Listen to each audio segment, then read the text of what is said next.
She broke a woman's nose, and then laughed in her face. 17,000 fans turned on her in her own arena.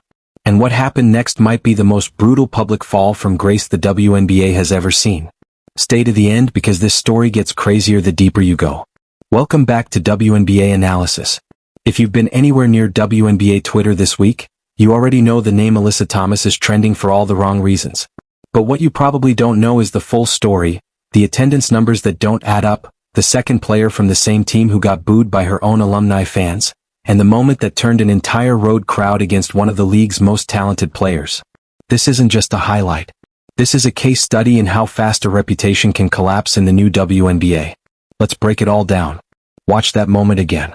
Alyssa Thomas's elbow catches Lexie Hull square in the face during a completely routine layup attempt, and Hull goes down hard, blood on the floor, nose broken on impact. Accidental? Almost certainly. But then watch what happens in the very next second. Thomas glances down at Hull, writhing in pain on the hardwood, and she starts laughing. That single reaction is what turned roughly 17,000 fans in Phoenix against her before the game was even over. Here's what makes this moment even more remarkable. The majority of those fans weren't even there to watch the Mercury. They came to see the Indiana Fever, a team that was playing that night without its biggest star, Caitlin Clark, who was sidelined with an injury and never stepped on the court. So think about what we're actually witnessing here. A player getting booed relentlessly by a crowd that was mostly made up of opposing fans, inside her own team's building, while her own home supporters sat in near total silence. Arizona hadn't just failed to defend her, they'd clearly given up trying. And it didn't stop at silence from the crowd. Throughout the game, Thomas was seen mocking Hull, calling her a crybaby multiple times, even after Hull had just had her nose broken on the floor in front of thousands of people. At one point Thomas turned and pointed toward the booing crowd, almost like she was proud of the reaction she was getting.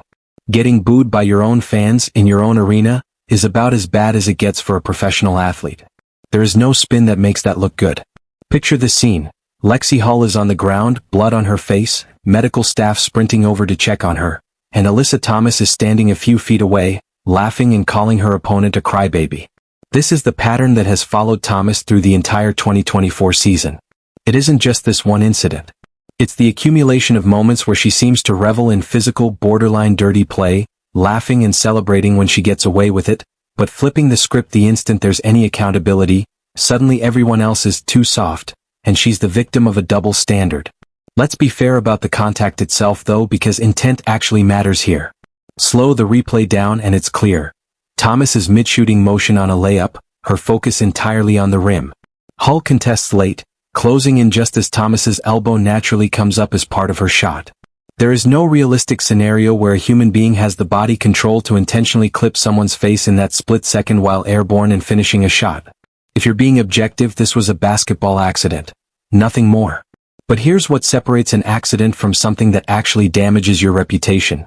What you do immediately afterward. A player with even a baseline level of empathy sees an opponent bleeding on the floor and reacts with concern. A quick apology, checking to see if they're okay, anything that shows basic human decency. Instead, Thomas looked over and laughed and then doubled down by mocking her. That's not an accident anymore. That's a character reveal.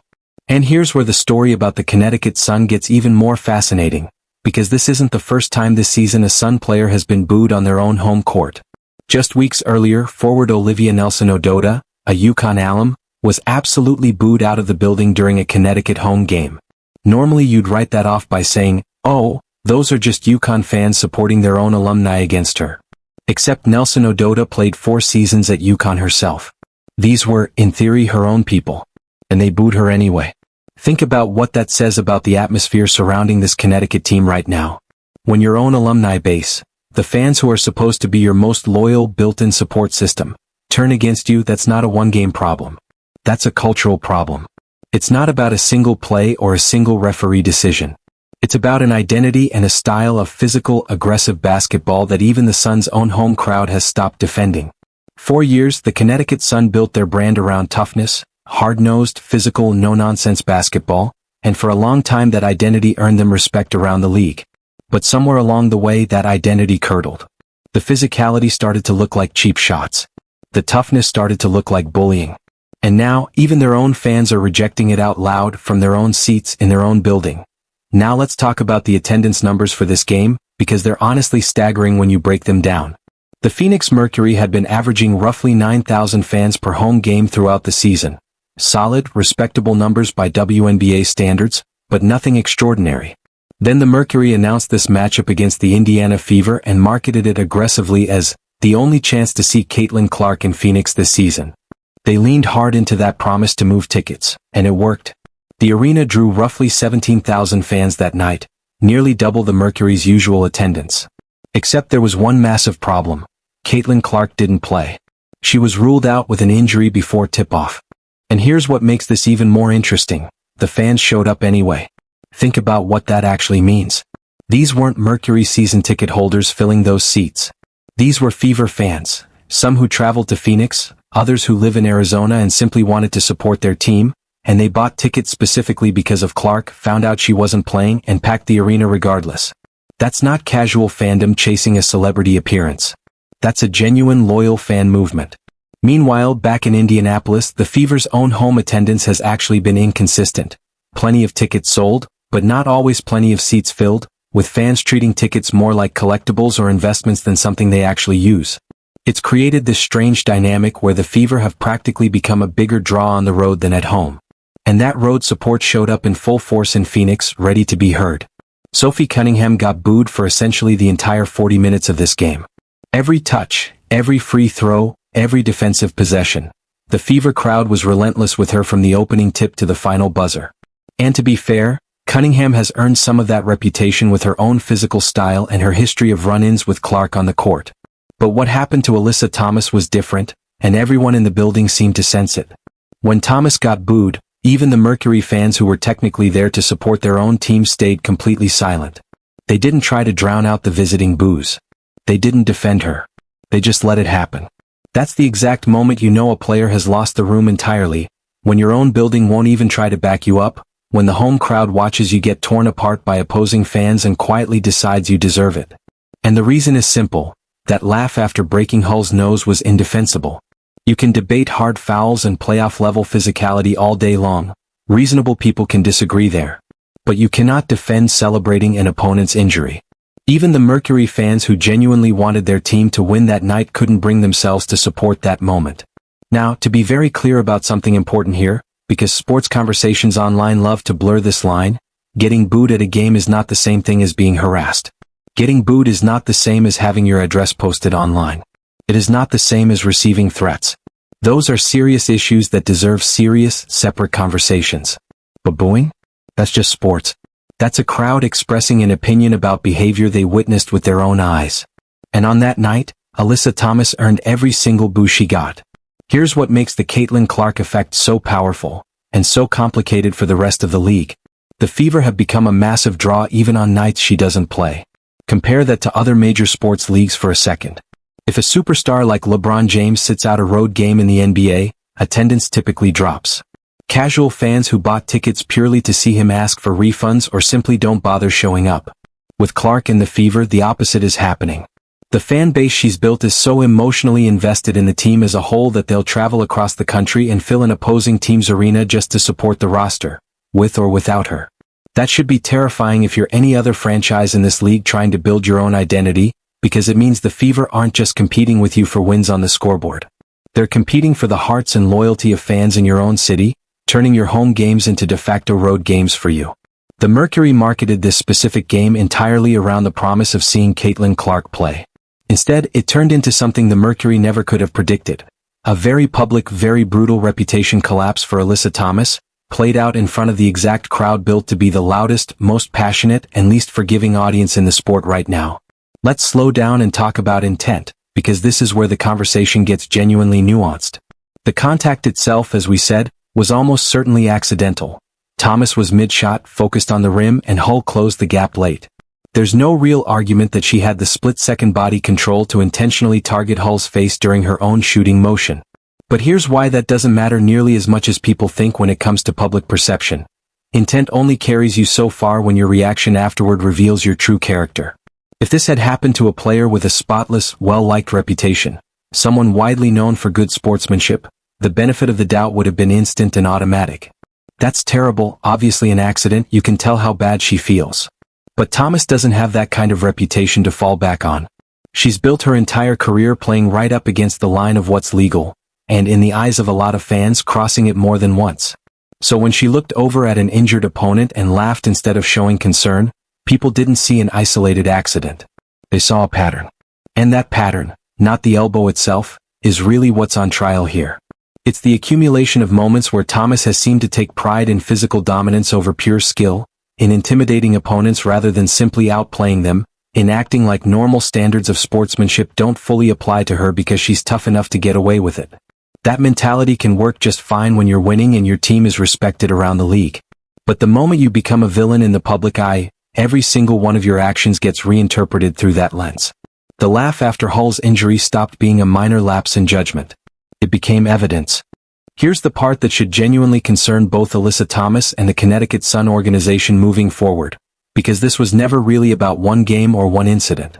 This is about how a legacy gets built or destroyed in professional sports. Thomas is, by almost any measure, one of the most talented players in WNBA history. She's a multiple-time All-Star. She's reached the finals. She's put up elite numbers and carried her team through genuinely difficult stretches for years. But when fans look back on her career a decade from now, what's actually going to be the defining story? Will it be her skill, her accomplishments, her impact on winning basketball? Or will it be moments exactly like this one? Laughing at an opponent's injury and getting booed by 17,000 people in someone else's arena on national television? The real tragedy is that she doesn't need any of this. She's good enough that physical edge-of-the-line play shouldn't have to define her at all. Her passing ability alone makes her one of the most unique forwards in the entire league. Her basketball IQ is elite. She's fully capable of dominating a game without ever committing a questionable foul. But somewhere along the way, the physical edge became part of her identity. Being feared started to feel more important than being respected. And now that choice is bleeding into how people view literally everything else she does on the court. Compare that to someone like Breanna Stewart, who plays with real physicality but has still maintained a reputation for clean, competitive basketball. Or Aya Wilson, who dominates in the paint without ever needing to cross the line. These are players who figured out how to be tough without being dirty, aggressive without being reckless. Thomas had every bit of the talent required to be in that same conversation. Instead, she's become the player opposing fans love to hate, and more damningly, the player her own home crowd won't even bother defending anymore. So let's zoom out, because what happened in Phoenix that night says something much bigger about where the WNBA is right now, and where it's heading. This is a league experiencing genuinely unprecedented growth, driven in large part by one player and the massive, passionate fan base she's brought along with her. That growth is creating entirely new dynamics that teams and players are still scrambling to understand. Suddenly, road games can feel like home games for certain franchises. Suddenly, veteran players who've gotten away with aggressive physical play for years are facing real, immediate accountability from a new generation of fans who simply won't tolerate it. Suddenly, the old guard of the league is being forced to adapt to a reality where public reputation matters more than it ever has before. Alyssa Thomas getting booed out of an opposing arena is a direct symptom of all these changes happening at once. The Fever fans who packed that building represent the new face of the WNBA audience. Many of them aren't lifelong basketball diehards who grew up following the league. They're converts who came specifically for Caitlin Clark and stayed because they fell in love with the team. They're loud, they're passionate, and they have very clear expectations about how the game should be played and how players should conduct themselves. When they see something that violates those expectations, like a player laughing at an opponent's broken nose, they're going to make their feelings known. And now, for the first time, they genuinely have the numbers to shape the atmosphere in arenas across the entire league. For players like Thomas, that creates a real dilemma. Do you keep leaning into the physical, intimidating style that's carried your entire career? Or do you adapt to a league where that approach is becoming less and less welcome, where fans will turn on you even in your own building the moment you cross a line they've decided matters? The honest answer probably comes down to how much you value your long-term legacy versus how much you value winning in the moment, because make no mistake, the physical style still works on the scoreboard. The Sun are still a genuinely competitive team.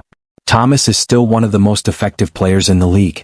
But the cost of that style is your public reputation, and once that's gone, it is almost impossible to fully get back. There's one more angle worth digging into: how this exposes real cracks in how some WNBA franchises have built, or failed to build, their fan bases. The Mercury were averaging around 9,000 fans a game before this matchup. That's respectable, but it's not deep, unshakable loyalty. It's not the kind of fan base that shows up to defend its own players when the situation turns controversial. Now compare that to what the Fever have built in what's essentially been one breakout season. They have a fan base that will travel to another city entirely, pack a rival's arena to nearly double its normal capacity, and create a genuinely hostile atmosphere for the home team, all without their franchise player even suiting up. That's an extraordinary level of organizational and cultural success, the kind most WNBA teams have never come close to achieving, and it's making everyone else in the league look underdeveloped by comparison. Think about what it actually means for the Mercury as an organization that their own arena got taken over by an opposing fan base on their own home floor. That's embarrassing on multiple levels. It suggests ticket pricing loose enough that away fans could buy in bulk with ease. It suggests a marketing strategy that hasn't built strong enough local loyalty to prevent something like this. It suggests the Mercury simply haven't given their community enough reason to care deeply, night in and night out. The organization has had successful seasons in its history, they've even won championships, but they clearly haven't built the kind of ride-or-die fan base that shows up no matter what the circumstances are. And when you don't have that foundation, you get nights exactly like this one, where your own arena effectively becomes an away game. So here's the real question hanging over this entire story. Will Alyssa Thomas and players like her actually adapt, or will they dig in? Because the league is changing whether individual players like it or not. The WNBA right now is standing at a genuine crossroads, trying to bring in a massive wave of new fans while still holding on to its identity. And a lot of those new fans, especially the younger ones who are just discovering this league through Caitlin Clark, have very different expectations around sportsmanship than previous generations did. They don't romanticize the old bad boy era of physical, borderline dirty basketball. They don't think it's cool or tough when a player laughs at someone else getting hurt. They want real competitive fire, but they also expect basic human decency to go along with it. When Alyssa Thomas laughed at Lexie Hull's injury, she broke that unspoken agreement with this new generation of fans, and they let her know about it loudly for 40 straight minutes, in a building that wasn't even supposed to be hostile territory for her that night. The story is far from over. The next time Alyssa Thomas and the Connecticut Sun step onto a road court, especially anywhere near a Fever crowd, expect this moment to follow her. Reputations in this league are being rewritten in real time, and right now hers is one of the biggest cautionary tales in the WNBA. If this story hit you the way it hit us, take a second and think about it. Lexie Hull didn't ask for any of this. She went up for a routine layup and walked away with a broken nose and a moment of mockery instead of an apology. Moments like this are exactly why we started WNBA Analysis, because these players, these stories, these human moments deserve to be told honestly, without the noise and without picking sides just because it's easy. If you care about this league the way we do, if you want to see the real stories behind the box scores, the real accountability behind the highlights, do us one favor before you go. Hit that subscribe button and turn on notifications. It genuinely helps us keep telling these stories the right way, and it means everything to this channel. We're building something here, one honest breakdown at a time, and we'd love for you to be part of it. Thank you for watching. We'll see you in the next one, right here on WNBA Analysis.